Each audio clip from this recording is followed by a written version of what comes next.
What is up, guys? Welcome back to another episode on Young Race Predictor, where today we are going to be doing the Japanese Grand Prix predictions, round 3 of the 2025 season. We have had a dramatic first two races of the season already. McLaren showing incredible speed, Ferrari going down the toilet, but I hope things start to change from the Japanese Grand Prix. Red Bull Max Verstappen is actually starting to show pace, and of course, the big breaking news that Yuki Tsunoda and Liam Lawson have switched seats. So this is going to be a very interesting predictions video. So let's dive right into it. But before that, do hit the subscribe button and hit the notification bell to get notifications that I'll be uploading more videos. So let's dive into the prediction video right now. And of course, we always begin with the ultimate unexpected delight.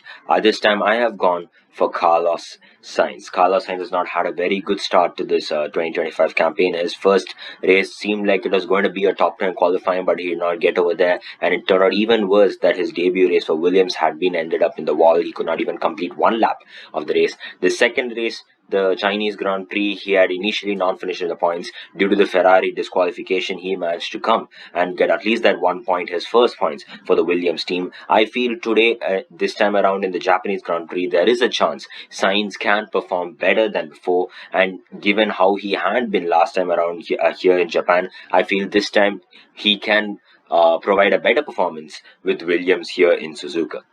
The driver to watch out for, he was the one who had taken over the entire news last time out. I have gone for Yuki Tsunoda. Finally, Tsunoda has got that Red Bull seat, and what better way to begin his debut for the team than in his home ground itself.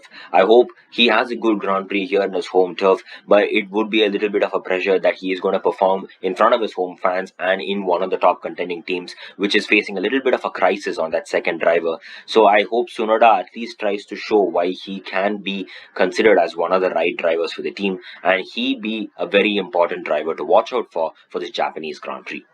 Right, let's dive directly into the qualifying predictions, where we'll be talking about those who will be kicked out of Q1, Q2, and of course the top 10. The drivers who I feel will be kicked out of Q1, of course the two kick was the two Hasses and Jack Doohan. I feel Gabriel Bortoleto and Jack Doohan are going to be in the last row. Hulkenberg is going to be P18, Ollie Bevan and Esteban Ocon in 17th and 16th respectively. Ocon had a beautiful qualifying last time out, but he missed.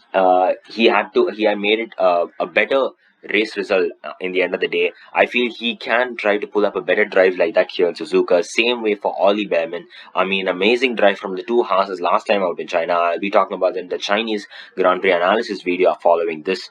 So I feel Ocon and Behrman are going to be only 16th and 17th though here in Suzuka. Hulkenberg is going to be P18. Jack Doohan and Gabriel Bortoleto in P19 and 20 respectively. The two kick was not going to be showing pace here in Japan. Those will be kicked out of Q2: Fernando Alonso, Lance Stroll, Isaac Hadjar, Pierre Gasly, and who do we have? Carlos Sainz.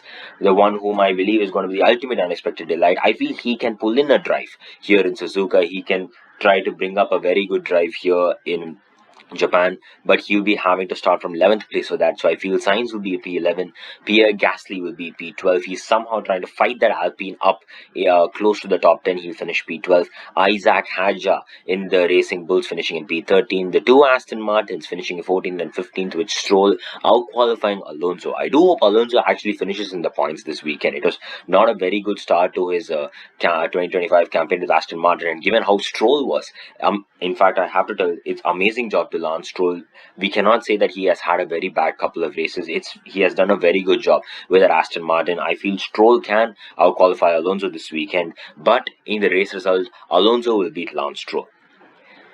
So I think from this you would have understood that in the top 10, I have included the two drivers who took over the news last weekend and the last week itself, Yuki Tsunoda and Liam Lawson, taking over the fifth row. So what a very competitive fifth row this is going to be, with the two drivers who replaced each other now going to be in the same row. Tsunoda in P9, Lawson in P8, Albon once again making a Q3 appearance, but this time out qualifying the Red Bull and the Racing Bulls, and Antonelli in P7. I think Antonelli is going to put up a bit of a decent performance here in Suzuka, but he's going to keep it neutral like how we had it in the Chinese Grand Prix. So Antonelli 7th, Albon in P8, Tsunoda in his home Grand Prix will be qualifying in P9. I'm starting to double down on Tsunoda. I want him to perform this weekend, and Liam Lawson in P10. P6, I've gone for Lewis Hamilton. Fifth, Max Verstappen, and P4, I've gone for George Russell. Russell is one of those drivers who tries to show consistency, and after all, he's known as Mr. Qualifying. I feel Russell can fight that Mercedes, managed to take it up into one of those top positions. I feel he can out qualify Max Verstappen. There is a high chance he can out qualify Max Verstappen, but he is going to be only P4. Verstappen P5. Hamilton in his third gig for Ferrari in the qualifying will be only in P6, which means in P3 I have Charles Leclerc. It's going to be another McLaren front row lockout. I am not saying no to that. I feel Leclerc, he has understood and he is trying to show that great potential he has with the car. He's trying to fight it every day in, day out. I feel here in Japan, Leclerc can try to pull in a performance up in the top three.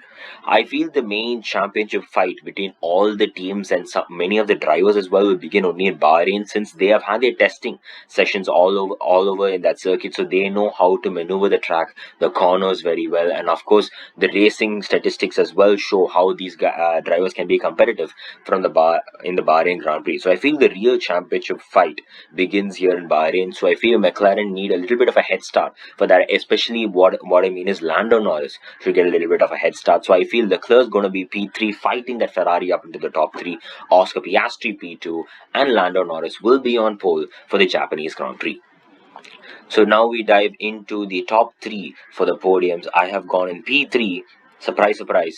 Oscar Piastri. I feel Piastri is not going to make it into P2 this time around. Piastri, he can have a stable race in here in Japan, but I feel it's going to be only P3, good enough for P3 for Piastri. P2 going to go to Charles Leclerc. I feel Leclerc is going to somehow give it his take that car and give it its entire best. Leclerc has been in his entire best. In fact, all these races we had seen in the Chinese Grand Prix without a front wing how greatly he had driven that Ferrari on track. I feel Leclerc can pull in a P2 right ahead of Piastri, and for the lead of the World Championship, he needs that big of a head start. So I feel Lando Norris is gonna win the Japanese Grand Prix. Norris on top here in Japan, Charles Leclerc in P2, Oscar Piastri in P3. The fastest lap going to go to Max Verstappen. Driver of the day, I want it to be Yuki Tsunoda, because given how much problems he had faced, and after beautiful qualifying results, I feel Tsunoda can pull in a good race here in Japan. I just hope he managed to finish in with a very high result. So I feel Tsunoda will be driver of the day here in Japan with 2 DNFs at the least. Hope you enjoyed this video. Make sure you hit the subscribe button, hit the like button, share this with all the friends and all the Formula 1 fans we know. See you next time for the next video where we'll talk about the Chinese Grand Prix analysis video. But until then, next time, goodbye.